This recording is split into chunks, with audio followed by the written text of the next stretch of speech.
तो दो सेयन के बीस्ट का टकराने की फाइट अभी तक अगर तुम देखते आ रहे थे तो इस पार्ट में तुम्हें और ज्यादा मजा आने वाला है, क्योंकि तुमने पिछले पार्ट में देखा ही होगा कि कैसे गोहान बीस्ट और वेजिटा के अल्ट्रा ईगो के टकराने के बाद एक नए डायमेंशन को हमने खुलते देखा था, जो कि उन दोनों के टकराने की वजह से ही हुआ था और उनकी फाइट को काफी ज्यादा ऊपर जाते हुए हमने उसमें देखा ही था। अब देखो ये उसी पार्ट का कंटिन्यूएशन है जिसकी स्टोरी मैं तुम्हें अभी आगे बताऊंगा, जिसमें तुम्हें अभी बहुत मजा आने वाला है। अब अगर तुमने ये वीडियो लाइक नहीं की है तो प्लीज लाइक कर देना, ताकि मैं आगे के पार्ट्स भी ला सकूं, और चैनल को भी सब्सक्राइब जरूर कर लेना, ताकि मुझे भी इसके आगे के पार्ट्स बनाने में मजा आता रहे। और अगर नरेशन तुम्हें पसंद आती है और ये मांगा अगर तुम्हें पसंद आ रही हो तो इसके लिए भी एक कमेंट जरूर कर देना। अब सीधा इसकी स्टोरी का रिकैप देते हुए इसकी स्टोरी में आगे बढ़ते हैं। तो हमने देखा ही था कि कैसे गोहान और वेजिटा काफी ज्यादा अपनी फाइट को आगे बढ़ाते हैं और एकदम ही खुद को पावर अप करते हुए एक दूसरे की तरफ काफी तेजी से बढ़ते हैं। और जैसे ही वो टकराते हैं वहाँ हम देखते हैं कि उनके टकराते ही वहाँ एक डायमेंशन खुल जाता है, जिसमें उनके जाने के बाद वो काफी ज्यादा तेजी से लड़ रहे होते हैं, जिसमें वो एक दूसरे पर बड़े बड़े अटैक्स कर रहे होते हैं। जिसमें जैसे ही वेजिटा और गोहान एक दूसरे पर एक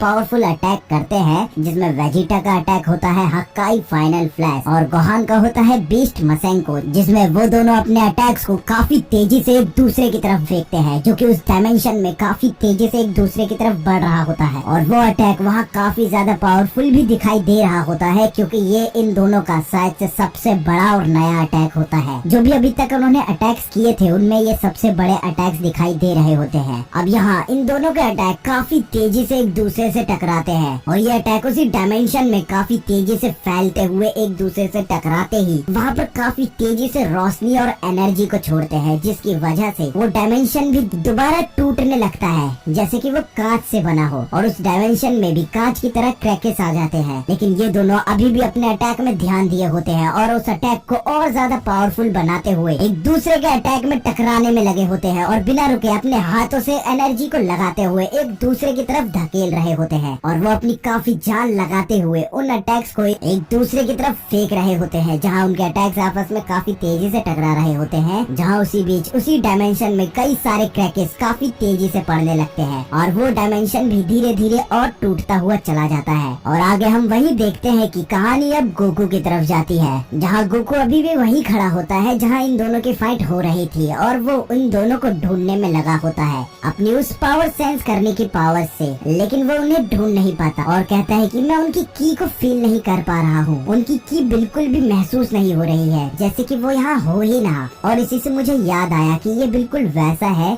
जैसे कि जब मैं और वेजिटा आपस में फ्यूज हुए थे और ब्रोली से लड़ रहे थे, ये बिल्कुल वैसा ही है। अब कहानी दोबारा वेजिटा और गोहान की तरफ ही जाती है, जहाँ ये दोनों अभी भी अपने उन अटैक्स में ताकत लगाए हुए होते हैं और एक दूसरे की तरफ काफी तेजी से उन अटैक्स को भेज रहे होते हैं, जहाँ थोड़ा अब वेजिटा भारी पड़ता हुआ गोहान पर दिखाई दे रहा होता है और अपनी इविल स्माइल कर रहा होता है, और गोहान भी अपनी पावर को लगाते हुए कह रहा होता है कि मैं हार नहीं सकता, और ऐसे ही चिल्लाते हुए अपने उस अटैक को और ज्यादा पावर देता है और उसे सीधा वेजिटा की तरफ फेंकने लगता है, जिसमें अब वेजिटा का अटैक भी धीरे धीरे पीछे की तरफ जाने लगता है, जिसे देखकर अब वेजिटा भी हैरान होता है और अपनी पावर को लगाते हुए चिल्लाते हुए उस अटैक को दोबारा पावर लगाकर पीछे करने लगता है। और इन दोनों का अटैक अब और ज्यादा बड़ा होते हुए वहाँ एक सर्कल का शेप ले लेते हैं, जो कि उस जगह को भर रहे होते हैं, और इनके अटैक्स बिना रुके एक दूसरे से काफी तेजी से टकरा रहे होते हैं। और इन दोनों का ऐसे पावर लगाने की वजह से वहाँ एक काफी बड़ा ब्लास्ट होता है, जिसकी वजह से वो अल्टरनेटिव डायमेंशन भी क्रैक होके सीधा उन दोनों को उस डायमेंशन से बाहर फेंक देता है और उन्हें उनके डायमेंशन में भेज देता है, जहाँ ये दोनों काफी तेजी से उस डायमेंशन से निकलकर सीधा वहाँ पर आकर गिरते हैं और दोनों जमीन पर जाकर टकराते हैं, जहाँ गोकू परेशान होकर सोच रहा होता है कि आखिर ये कहाँ गए, आखिर ये कब तक आएंगे। ये एक शायद बड़ी प्रॉब्लम हो सकती है, मुझे नहीं पता कि मेरा क्या होगा अगर मैं गोहान को छोड़कर घर गया तो चीची मेरा क्या हाल करेगी, मुझे खाना भी शायद वो ना दे। अब गोकू ऐसा सोच ही रहा होता है कि तभी वो दोनों काफी तेजी से डायमेंशन से निकलकर जमीन पर टकराते हैं, जिसके धमाके से एकदम गोकू हैरान होकर पीछे मुड़कर देखता है, जहाँ वो दोनों एकदम धूल में वहाँ गिरे हुए होते हैं। लेकिन वही वेजिटा खुद को उठाने की वहाँ पर दोबारा कोशिश करता है और वहाँ पर कह रहा होता है कि धत, इस बार तो मैंने अच्छे से कैलकुलेट कर लिया था कि मुझे कितना डैमेज लेना चाहिए। मैंने अपनी अल्ट्रा ईगो की पीक को अच्छी तरह से संभाल लिया था, मैंने ये एक्सपेक्ट एक्सपेक्ट नहीं किया था कि मेरा राइवल इतना ज्यादा पावरफुल होगा। अब वेजिटा ऐसे कहते हुए ही धीरे धीरे खड़ा हो रहा होता है और वहाँ मुश्किल से खड़ा होने के बाद कहता है कि मैं अब बहुत मुश्किल से खड़ा हो पा रहा हूँ, मुझे लगता नहीं है कि मैं और टिक पाऊंगा, मेरी स्ट्रेंथ इस फाइट के लिए अब लगभग खत्म हो चुकी है। अब वेजिटा ऐसे बोलते हुए वहाँ खड़ा होता ही है कि वो एकदम ही सामने देखकर हैरान होता है और कहता है कि क्या?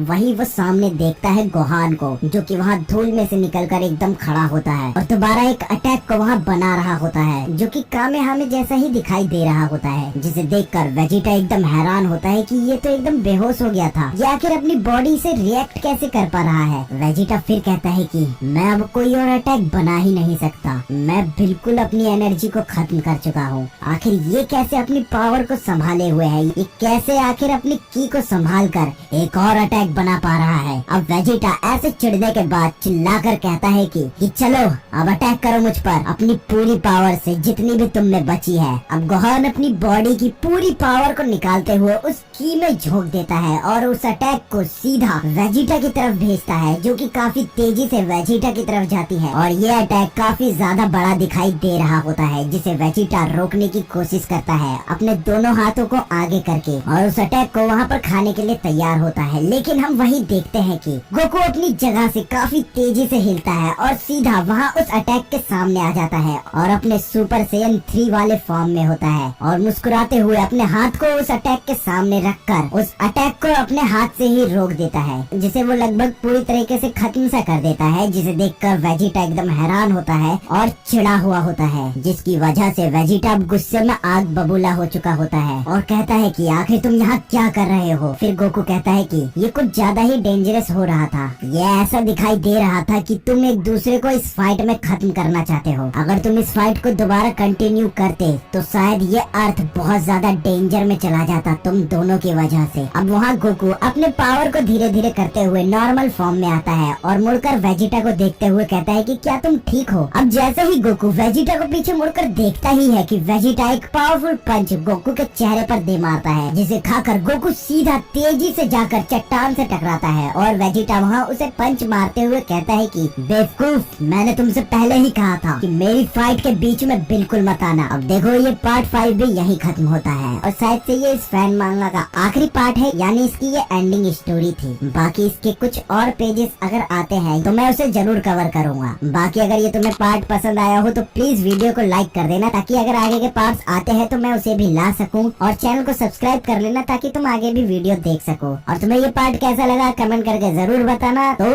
मिलते हैं अगली वीडियो में।